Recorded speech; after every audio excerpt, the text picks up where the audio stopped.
नमस्कार। फिर से एक बार स्वागत है मेरे चैनल पर। मैं हूँ राज। आप देख रहे हैं हाईवे 33। ये जो कहानी है ये हमें भरत जी ने भेजा है। भरत जी एक ट्रक ड्राइवर हैं और ये घटना 2003 में इनके साथ में घटी थी, वो भी उत्तराखंड में। तो क्या हुआ था इनके साथ में, क्या घटी थी घटना, ये जानने के लिए चलते हैं इनकी इस कहानी में। लेकिन दोस्तों, अगर आप मेरे चैनल पर पहली बार जुड़े हैं और अभी तक मेरे चैनल को सब्सक्राइब नहीं किया है तो प्लीज़ कर लीजिए और साथ में बेल आइकन को ज़रूर दबाइएगा। दोस्तों, मेरा नाम भरत है।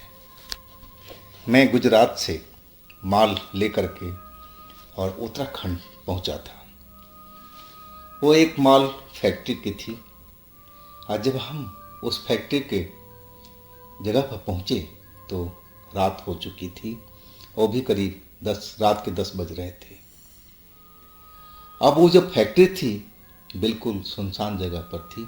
हाँ, उसके आसपास में एक दो फैक्ट्री और थी, लेकिन वो भी अंधेरे में डूबी हुई थी। अब मैं अपना ट्रक खड़ा करके आसपास देखने लगा कि मैं सही जगह पर हूँ कि नहीं हूँ। और फिर मैं उस फैक्ट्री के गेट के पास पहुंचा। उस फैक्ट्री के गेट के पास में कोई भी नहीं था। वहाँ बोर्ड ज़रूर लगा हुआ था और बोर्ड से हमें बिल्कुल पता चला कि हम बिल्कुल सही जगह पर आए हुए हैं।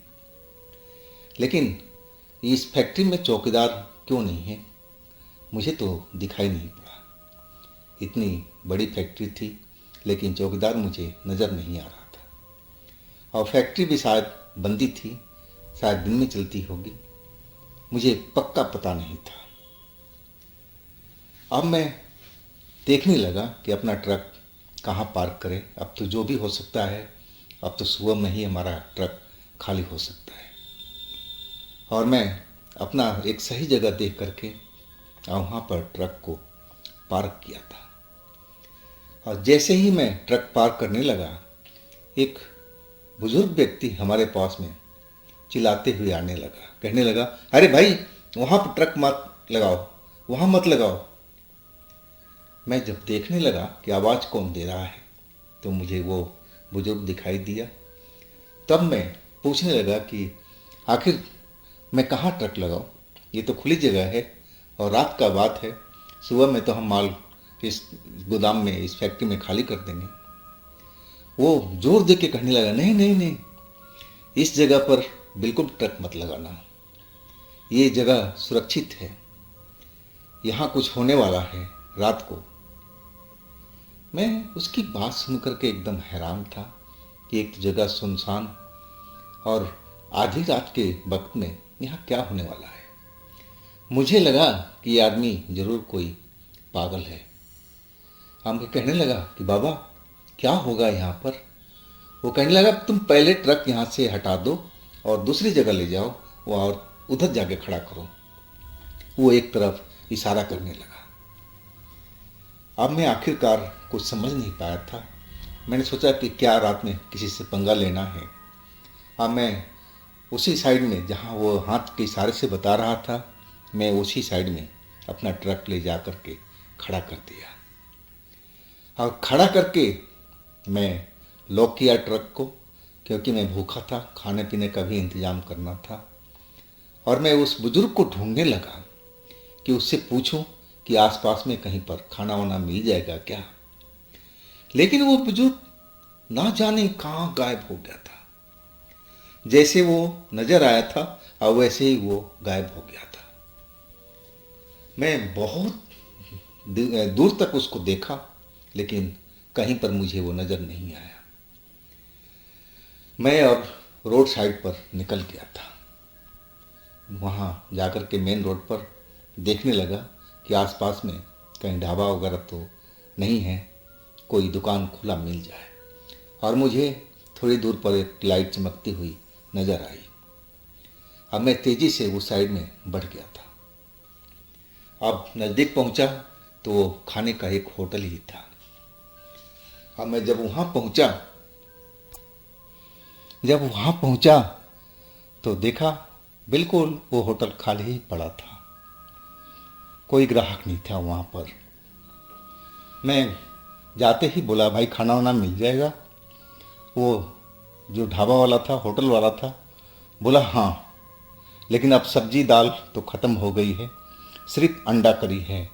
अगर इससे बात बनती है तो आप ले जा सकते हो या खा सकते हो। मैंने बोला कि हमें अब अंडा करी है तो अंडा करी ही दे दो और रोटी दे दो कि हम अपना पेट भर सकें। और वो खाना पैक करवा करके मैं अपने ट्रक के पास लौट आया। अब मैं अपना हाथ पैर धोने लगा ताकि हाथ पैर धो करके इत्मीनान से हम भोजन कर सकें। अब मैं ट्रक में बैठा हुआ, दोनों गेट में खोल रखा था, गर्मी का दिन था, ताकि हवा भी बाहर से आ जाए।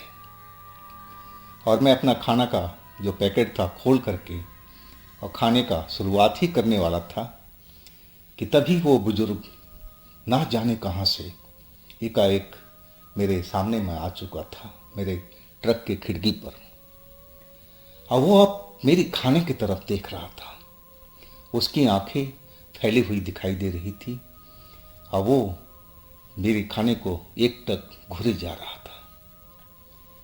अब तो मेरी आदत थी कि मैं खाना खाते समय कोई भी सामने आए तो ज़रूर पूछता था कि आप भी खाना खा लीजिए। अब मैं वही पूछ लिया उससे कि बाबा खाना खा लो, आ जाओ। और वो देरी नहीं किया, फटाफट ट्रक के अंदर में चढ़ गया। आज जो खाना रखा हुआ था वो देरी नहीं किया खाने में, जैसे वो काफ़ी दिनों से भूखा हो और कभी वो लग रहा कि खाना ना खाया हो। फटाफट फटाफट जितनी रोटी अंडा करी थी वो साफ कर गया था। अब मैं बस देखते ही रह गया था। उसकी इस हरकत पर मैं कुछ बोल ही नहीं पाया, क्योंकि मैं खुद ही उसको आमंत्रित किया था कि आ जाओ बाबा खाना खा लेते हैं। लेकिन वो खाना तो अकेले ही वो खा चुका था और खाना खा करके मेरी तरफ घूर करके देखने लगा और फिर सेकंडों नहीं लगा ट्रक से नीचे उतरने में। और जैसे फिर गायब हो गया था वैसे ही फिर वो गायब हो गया, अब नज़र नहीं आ रहा था। मैं हैरान था सब देख करके, मैं तो बोल ही नहीं पाया। मुझे वो लगा कि जरूर ये पागल व्यक्ति है और शायद कई दिनों से ये भूखा था और तभी तो इतना जल्दी जल्दी सारा खाना खा चुका है। मैं अपने मन को दिलासा दिया, चलो कोई नहीं, अभी तो होटल खुला हुआ है, फिर मैं एक बार जाता हूँ। अब फिर मैंने वही किया। मैं उस होटल पर पहुँचा तो वो जो होटल का मालिक था मेरी तरफ देखने लगा। मैं बोला, भाई अभी और कुछ खाना मिल जाएगा? बोला, हाँ, आप जो ले गए थे वही चीज़ अभी भी हमारे पास में है, कुछ बचा हुआ है। क्या हुआ, अभी तो खाना आप ले गए थे, क्या पेट नहीं भरा क्या, या साथ में और कोई है? अब मैं सारी बात उसको बता दिया कि भाई वहाँ पर तो एक बुजुर्ग व्यक्ति और वो हमारा खाना खा चुका है। अब जैसे ही मैं ये बात उसको बताया होटल वाले को, वो एकदम चौंक गया था और उसके हाथ कांपने लगे थे।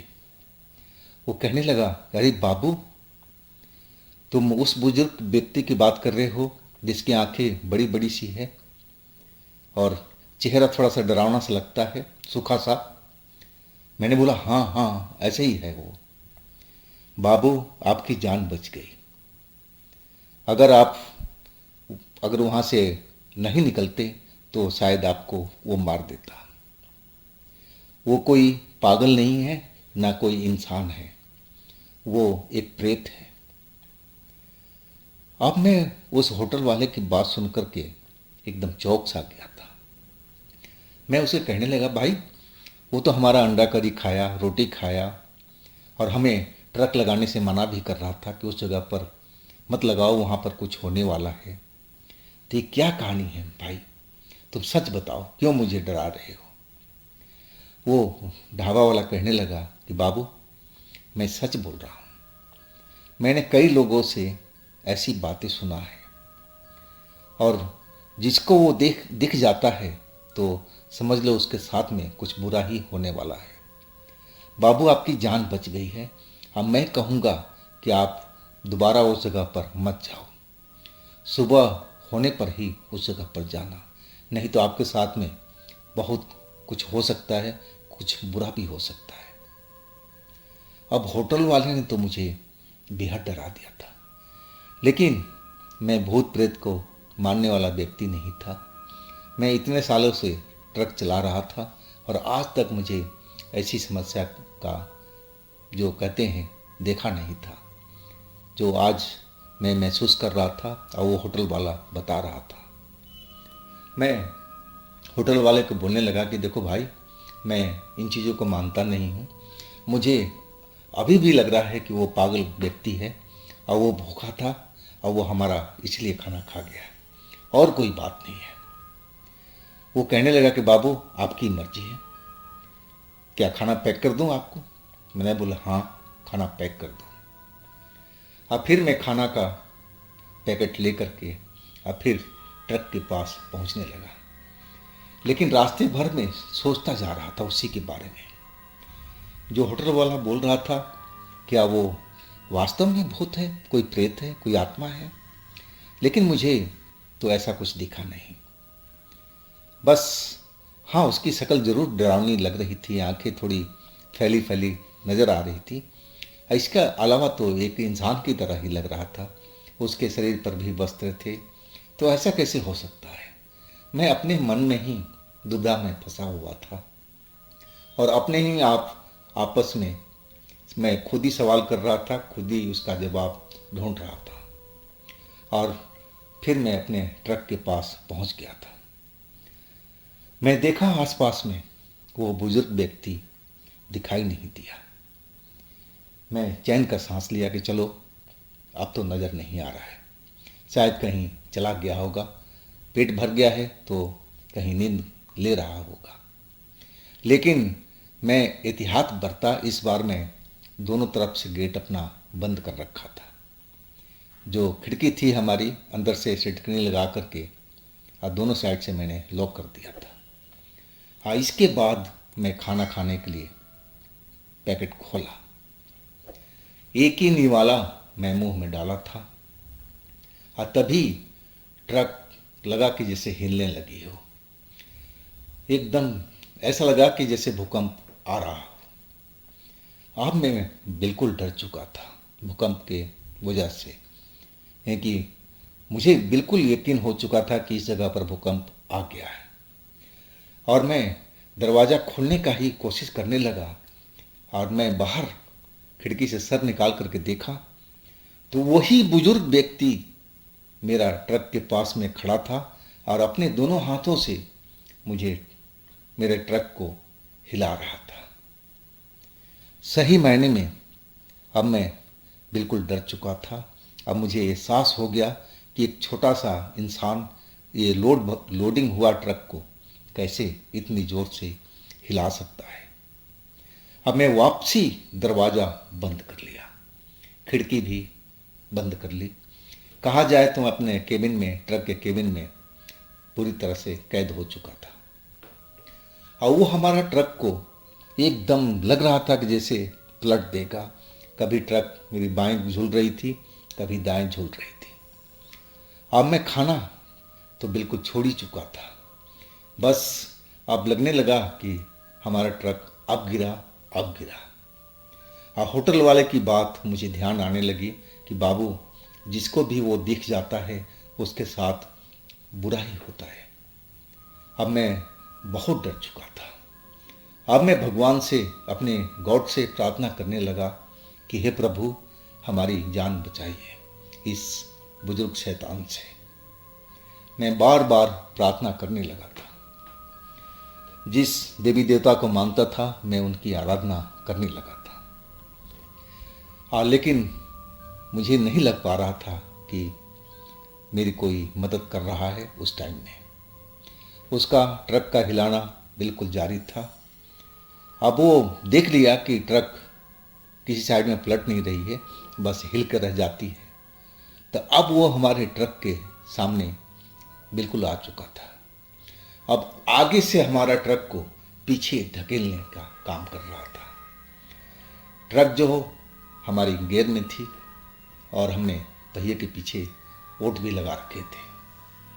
हाँ, लेकिन वो बिल्कुल जी जान से हमारे ट्रक को धक्का मार रहा था। लेकिन ट्रक जहाँ थी वहीं अभी हिल तो जरूर रही थी, लेकिन आगे पीछे कहीं नहीं जा रही थी ओट के कारण, और गाड़ी को गियर में डाल रखा था। अब जब ट्रक आगे पीछे नहीं जा पाई, अब उसका गुस्सा बिल्कुल सर पर चढ़ने लगा। अब मैंने देखा उसका गुस्से को, वो तेज तेज आवाज में चिल्लाने लगा था। और फिर अचानक उसका जो शरीर था, जो थिकने कद का मुझे दिखाई पड़ रहा था और बुजुर्ग व्यक्ति, उसका शरीर एकदम फैलने लगा था। देखते ही देखते एक काले परछाई की तरह वो बहुत लंबा हो गया था। अब मैं जो उसको असली रूप देखा तो मैं कांप गया था। मुझे उस होटल वाले की बात पर यकीन हो चुका था कि होटल वाला सही कह रहा था। ये तो एक प्रेत है, एक काला शैतान है। अब मैं अपने भगवान को प्रार्थना करने लगा कि हे भगवान, हे प्रभु, हमारी जान बचाइए। मैं खाना पीना तो अलग भूल चुका था, शरीर सूखे पत्ते की तरह कांप रही थी। मैं कैसे भी चाह रहा था कि शैतान से मुझे मुक्ति मिले। अब मैं ऐसे जगह पर फंसा हुआ था कि मैं भाग भी नहीं सकता था। अगर मैं भागने की कोशिश करता तो शैतान मुझे जरूर पकड़ लेता। हाँ, अपने केबिन में अभी तक मैं सुरक्षित था। और तभी जैसे लगा कि जिस जगह पर हम ट्रक को पार कर रहे थे, उस साइड में धुआं धुआं सा दिखाई देने लगा, सफेद धुआं सा। और उस धुएं में मुझे कुछ आकृतियां नजर आने लगी। और वो आकृतियां एक नहीं थी, बहुत सारी आकृति उसमें मुझे धुंधली धुंधली नजर आ रही थी। और जैसी ही आकृति वहाँ पर उस जगह पर मुझे नजर आने लगी, और कुछ शोर भी होने लगा था, जैसे बहुत लोग एक साथ बोल रहे हो, वैसे मुझे शोर सुनाई पड़ने लगा था। और जैसे ही ये सब हलचल शुरू हुई, वो काला शैतान बिल्कुल उसी रूप में, पहले वाले रूप में आ गया था। और फिर उसी साइड में जिधर वो लोग धुआं की तरह दिखाई दे रहे थे, धुंधली धुंधली, बहुत सारे लोग इकट्ठा हुए थे और उन्हीं में जाकर के वो मिल चुका था। और इसके बाद में वहाँ पर पता नहीं क्या होता रहा, करीब घंटा भर तक। मुझे लग रहा था कि वहाँ पर गोल गोल लोग घूम रहे हैं, बहुत तरह की आवाज़ें निकल रही है। और फिर 1 घंटा के बाद में जैसा मुझे धुआं दिखाई दिया था, और उसी तरह वो धुआं फिर एक तरफ को चल दिया। और फिर वहाँ पर शांति सी हो गई थी। मैं वो सब दृश्य देख करके बिल्कुल डरा हुआ था। मैंने आज तक कभी ऐसा अनुभव नहीं किया था जो उस रात मेरे साथ में हुआ था। मैंने अपनी आंखों से सब देखा था, अपने कानों से सब कुछ सुना था। सारी रात मैं डर डर के अपने केबिन में काटा था। जब सुबह हुई, जब सूरज की लाली फैल कर दिखाई देने लगी, तब मुझे थोड़ा डर कम हुआ था। और फिर मैं ट्रक से बाहर निकला था। और थोड़ी ही देर में उस जो फैक्ट्री का गार्ड वगैरह थे, एक्चुअल में उस फैक्ट्री का हम पिछले हिस्से में जाकर खड़े हो गए थे। उसका जो दूसरा हिस्सा था वो दूसरे रोड पर था, और उस साइड में गार्ड वगैरह सब कुछ थे। बस गलती थी कि हम बैक साइड में आ गए थे उस फैक्ट्री के। अब रात के टाइम में उस जगह पर गार्ड कहाँ से मिलेगा। अब मैं वो सब किस्सा गार्ड को कहानी बताया। गार्ड भी मुझे बोलने लगे कि आपको बैक साइड में जाने की क्या ज़रूरत थी। लेकिन वो इस चीज़ को मानने को तैयार नहीं थे कि वहाँ पर कुछ ऐसा रात में हुआ था। मैं ये सब की कहानी सुना रहा था और गार्ड मना कर रहा था कि हमने तो ऐसा कुछ महसूस नहीं किया है, ना देखा है। लेकिन उनमें जो एक बुजुर्ग गार्ड था, वो कहने लगा कि बाबू, अब इस घटना को भूल जाओ और ना ही चर्चा करो तो बेहतर है। मैं उसका इशारा समझ गया था। मैं समझ गया था कि वो लोग इस विषय में कोई बात नहीं करना चाहते हैं। हाँ, बाद में मुझे पता चला कि उसका नाम भी लेने से खतरा हो सकता है और लोग डर के मारे उस शैतान का नाम तक नहीं लेते थे। तो दोस्तों, ये थी आज की कहानी। अगर आपके पास भी ऐसी कोई स्टोरी है, कोई घटना है, तो आप मुझे इंस्टाग्राम पर या मेरे व्हाट्सएप नंबर पर शेयर कर सकते हैं। और दोस्तों, मेरे दूसरे चैनल पर भी जाइए, उनमें भी अच्छी अच्छी कहानियाँ मैंने अपलोड कर रखी है। वो कहानी बहुत मज़ेदार है, सुनने में बहुत आपको आनंद आएगा। एक बार उन चैनल पर ज़रूर विजिट कीजिएगा। चैनल का लिंक नीचे डिस्क्रिप्शन बॉक्स में दे रखा हूँ। इस चैनल को भी अपना प्यार दीजिए, लाइक कीजिए, सब्सक्राइब कीजिए, शेयर कीजिए। और फिर हम मिलते हैं एक नई कहानी में अगले रोज। आप लोग अपना बहुत ही ख्याल रखिएगा। नमस्कार।